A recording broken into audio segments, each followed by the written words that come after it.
Subject EE 206 chapter second topic 2.6 characteristics of DC motor.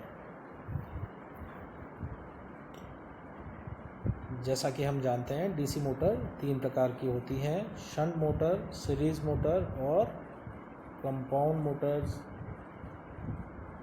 तो इस lecture में हम शंट मोटर की कैरेक्टरिस्टिक्स का अध्ययन करेंगे।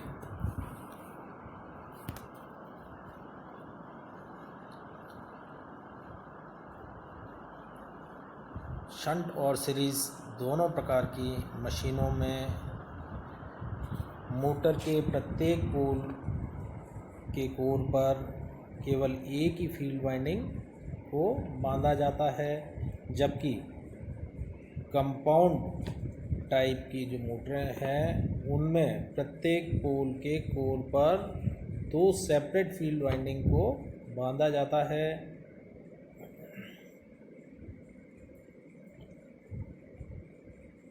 DC मोटर की परफॉर्मेंस को DC मोटर की जो कैरेक्टरिस्टिक्स कर्व हैं उनसे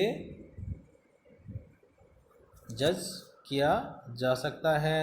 DC मोटर की तीन प्रकार की कैरेक्टरिस्टिक होती हैं। पहली है टॉर्क और आर्मेचर करंट कैरेक्टरिस्टिक्स। इसको TA वर्सेस IA कैरेक्टरिस्टिक्स भी कहा जाता है, जहाँ पर TA आर्मेचर टॉर्क है, IA आर्मेचर धारा है। यह आर्मेचर टॉर्क TA और आर्मेचर करंट IA के मध्य कर्व है।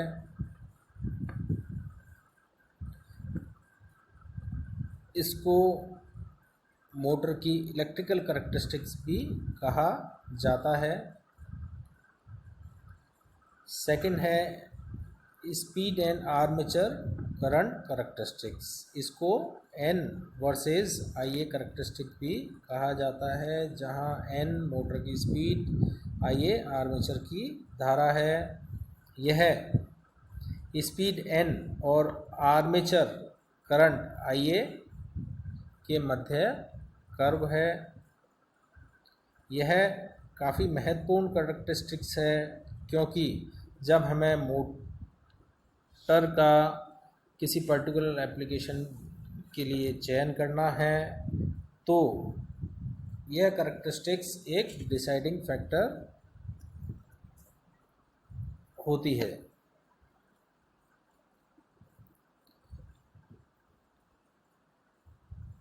Third, speed and torque characteristics या N वर्सेस TA कैरेक्टरिस्टिक्स, जहां N स्पीड है, TA आर्मेचर टॉर्क है। यह स्पीड N और आर्मेचर टॉर्क के मध्य कर्व है। इसको mechanical characteristics of DC motor भी कहा जाता है।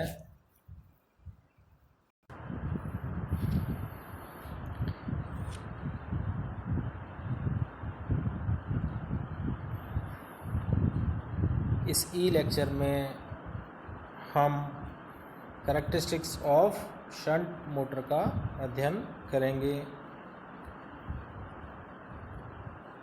यहाँ चित्र में एक DC मोटर के कनेक्शन दिखाए गए हैं। फील्ड धारा ISH कांस्टेंट है, क्योंकि field winding directly supply voltage के अक्रॉस लगी हुई है, जिसको कांस्टेंट माना जाता है, क्योंकि ISH का मान V/RSH होता है और वोल्टेज कांस्टेंट है, RSH भी कांस्टेंट है, इसलिए ISH का मान कांस्टेंट होता है। जो फ्लक्स है वो ISH के समानुपात में होती है, इसलिए DC मोटर के फ्लक्स को अप्रॉक्सीमेटली कांस्टेंट माना जाता है। अब सबसे पहले हम TA वर्सेस IA की कैरेक्टरिस्टिक्स का अध्ययन करते हैं। हम जानते हैं DC मोटर में आर्मेचर टॉर्क होता है T A is proportional to phi और आई ए। अब चूँकि मोटर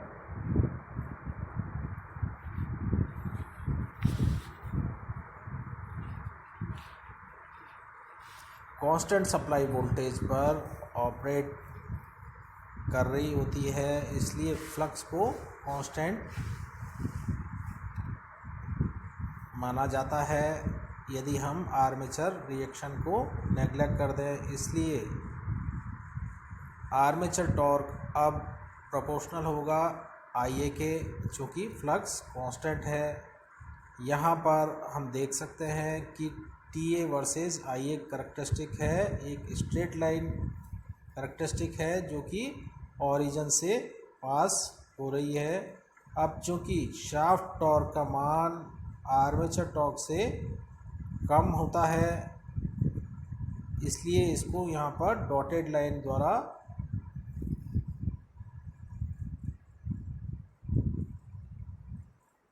टी ए लाइन से नीचे की ओर दिखाया गया है। यह कर्व से स्पष्ट है कि यदि हमें हैवी लोड पर मोटर को स्टार्ट करना होता है तो हमें बहुत ज़्यादा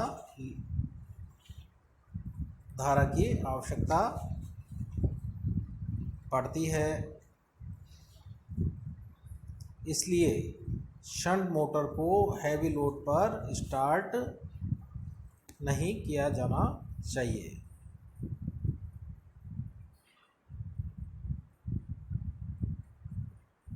सेकंड करैक्टरिस्टिक है N versus I A characteristics. DC motor की स्पीड एन को निम्न फार्मूले द्वारा दिया जा सकता है, N is proportional to E B by phi. अब चूँकि फ्लक्स फाई और बैक ईएमएफ ई मोटर में, शंट मोटर में नॉर्मल अवस्था में या नॉर्मल कंडीशन में लगभग समान रहते हैं, इसलिए शंट मोटर की स्पीड लगभग स्थिर रहती है।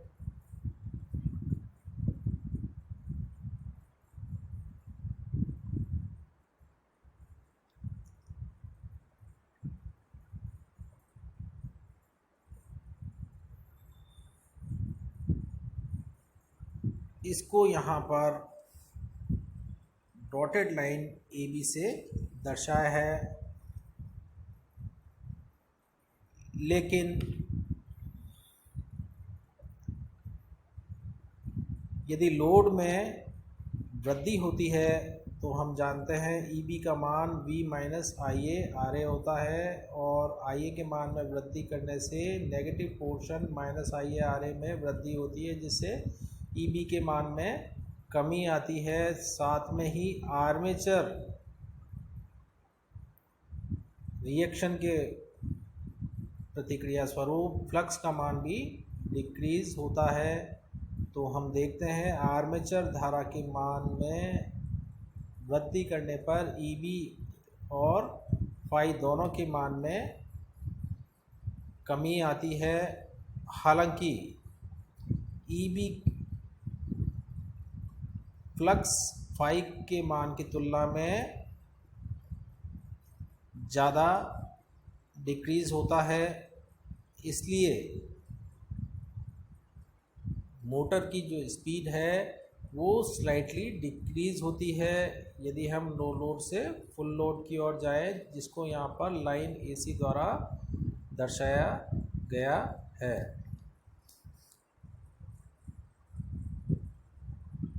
थर्ड करैक्टरिस्टिक है N versus T A characteristics. इस करैक्टरिस्टिक को एन और टी ए की वैल्यूज़ को लेकर प्लॉट किया गया है।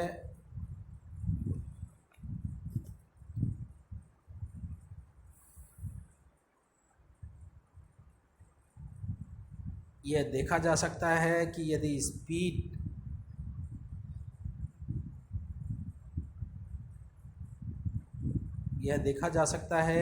लोड टॉर्क में वृद्धि होती है तो स्पीड या चाल में कमी आती है। इसको हम निम्न सूत्र द्वारा भी देख सकते हैं। यहाँ पर TA का मान है K1 IA, क्योंकि फ्लक्स कांस्टेंट है।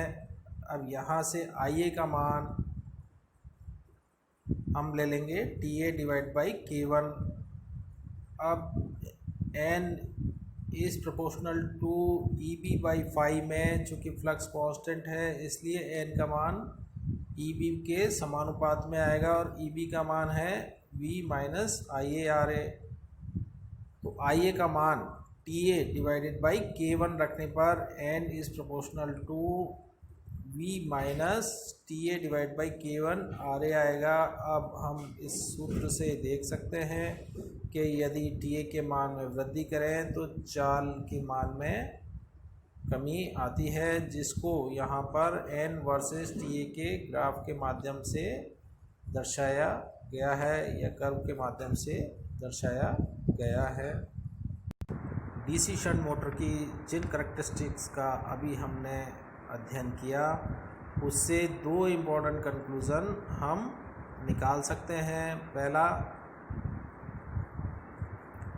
DC शंट मोटर की जो स्पीड है नो लोड से फुल लोड तक, उसमें मामूली परिवर्तन आता है, इसलिए DC शंट मोटर को कांस्टेंट स्पीड मोटर माना जाता है। सेकंड, DC मोटर द्वारा प्रदान किए जाने वाला जो टॉर्क है या स्टार्टिंग टॉर्क है वह हाई या उच्च नहीं है, क्योंकि TA is proportional to IA। हम सीरीज़ मोटर में देखेंगे वहाँ पर torque is proportional to IA square होगा। तो जिन एप्लीकेशन में हैवी लोड पर मोटर को स्टार्ट करना होता है उनके लिए DC शंट मोटर को प्रयोग में नहीं लाया जाता। ऐसी जगह DC सीरीज़ मोटर का प्रयोग किया जाता है।